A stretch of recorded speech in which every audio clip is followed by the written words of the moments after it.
আসসালামু আলাইকুম এভরিওয়ান। আজ আমি হোটেল স্টাইলে পারফেক্ট বেগুনি বানিয়ে দেখাবো। অনেক সময় বাসায় বেগুনি বানালে ফুলকো হয় না কিংবা মুচমুচে থাকে না। আজকে আমি সব কিছু টিপস নিয়ে বেগুনির রেসিপিটা আপনাদের সাথে শেয়ার করব। বেগুনি তৈরি করার জন্য আমি এখন একটা লম্বা সাইজের বেগুন কেটে নিচ্ছি। বেগুনের দুই সাইড দিয়ে কেটে বাদ দিয়ে আমি এখন বেগুনগুলোকে এরকম স্লাইস করে কেটে নেব। বেগুনগুলোকে এরকম লম্বা করে কাটলে দেখতে অনেক সুন্দর লাগে। বেগুনগুলোকে আমি একটু মোটা করে কেটে নিয়েছি। বেগুনটা ধুয়ে আগে পরিষ্কার করে নিয়েছি। বেগুন কাটার পরে ধুলে এর ভিতর পানি ঢুকে যায়, খেতে ভালো লাগে না, পানসে লাগে। এখন এর মধ্যে একটু হালকা লবণ মাখিয়ে নিচ্ছি অল্প করে। মাখিয়ে এটাকে একটা সাইডে রেখে এখন আমি বেসনের ব্যাটার তৈরি করব। এর জন্য একটা বাটিতে নিয়েছি 2 কাপ বেসন। আমি 2 কাপ বেসন নিয়েছি, 2 ধরনের চপ তৈরি করব। সেজন্য আপনারা যদি একটা বেগুন দিয়ে বেগুন তৈরি করেন তাহলে 1 কাপ বেসন নিলেই চলবে। বেসনগুলোকে একটু চেলে নিচ্ছি যাতে কোনো রকম লাঞ্চ না থাকে। বেগুন এরকম চেলে নিলে বেগুনগুলো অনেকটা ফুলকো হয়। এখন এর ভিতর দিয়ে দিচ্ছি 1 টেবিল চামচ কর্নফ্লাওয়ার। কর্নফ্লাওয়ার পরিবর্তে চালের গুঁড়া দিতে পারেন 2 টেবিল চামচ। আর দিয়ে দিচ্ছি 1 টেবিল চামচ আদা রসুন গুঁড়া আর 1 টেবিল চামচ লাল মরিচের গুঁড়া।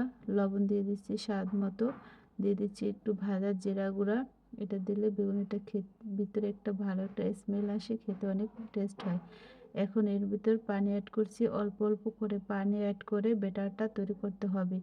একবারে ধপ করে পানি ঢেলে দিবেন না, তাহলে ব্যাটারটা পাতলা হয়ে গেলে বেগুনিটা সুন্দর হবে না।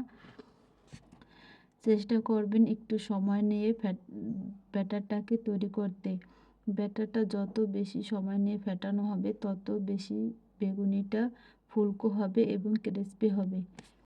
আমার এটাকে ফেটাতে প্রায় সময় লেগেছে 5 থেকে 7 মিনিটের মতো। এখন দিয়ে দেবো এর ভিতর বেকিং পাউডার। বেকিং পাউডারটা চেষ্টা করবেন শেষের সময় দিতে। এখন এর ভিতরে দিয়ে দিচ্ছি 1 টেবিল চামচের থেকে একটু কম বেকিং পাউডার।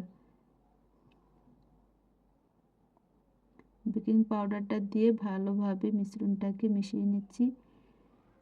মিশ্রণটার ঘনত্ব হবে এরকম, আমি একটা আঙ্গুলের সাহায্যে দেখিয়ে দিচ্ছি। বেশি পাতলাও করা যাবে না, ঘনও করা যাবে না। এখন বেগুনের স্লাইসটাকে বেগুনের ব্যাটারের মধ্যে চুবিয়ে এখন তেলের মধ্যে দিয়ে দিচ্ছি। তেলটা গরম হতে দিয়েছিলাম। তেলটা গরম হলে বেগুনিটা দিয়ে দিয়েছি। চুলার হিটটা এই সময় লো টু মিডিয়ামের মাঝামাঝি রাখতে হবে। চুলার হিটটা বাড়ানো যাবে না, বেগুনিটা ফুলে উঠলেই।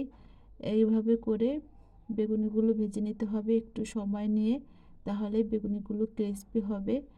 একটা বেগুনি যখন 50% হয়ে আসছে তখন আমি এর সাইডে আর একটা বেগুনি দিয়ে দিয়েছি।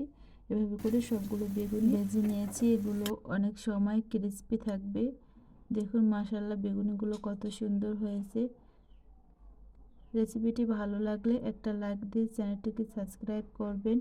পরবর্তী ভিডিও দেখার আমন্ত্রণ জানিয়ে শেষ করছি। আল্লাহ হাফেজ।